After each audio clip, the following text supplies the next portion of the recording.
শুরু করছি আয়না গল্পের পার্ট 3। অনন্যা কিছুটা দূরে একটা খুব সুন্দর হ্যান্ড মিরর রাস্তায় পড়ে থাকতে দেখে, যেটা দেখতে খুবই সুন্দর ছিল। আয়নার রং ছিল কালো এবং তার উপরে গোল্ডেন ডিজাইন করা, আর আয়নাটার হাতলে একটা লাল ফিতা বাঁধা ছিল।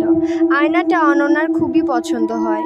সে কিছুক্ষণ এদিক ওদিক তাকিয়ে দেখলো কেউ আয়নাটা ফেলে গিয়েছে কিনা, কিন্তু কাউকে দেখতে না পেয়ে সে আয়নাটা বাড়িতে নিয়ে আসে। আর যেটা ছিল অনন্যার জীবনের সবচেয়ে বড় ভুল।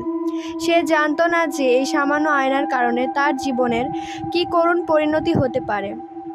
আয়নাটা অনন্যা তার দুই বোনকে দেখায়, তাদেরও খুব পছন্দ হয়। অরিতা বলে, এই আয়নাটা কোন দোকান থেকে কিনেছ আপু? অনন্যা বলে, কোথাও থেকে কিনিনি, রাস্তায় দেখি পড়ে আছে, অনেকক্ষণ খুঁজে বের মালিককে পাইনি, তাই নিয়ে এলাম। খুব সুন্দর না? অনন্যার কথা শুনে অরিতা বলল, খুব সুন্দর, কিন্তু রাস্তায় পড়ে থাকা জিনিস কেন আনলে? যদি কোনো সমস্যা হয় আর মা দেখলে তো খবর আছে। পরবর্তী গল্প।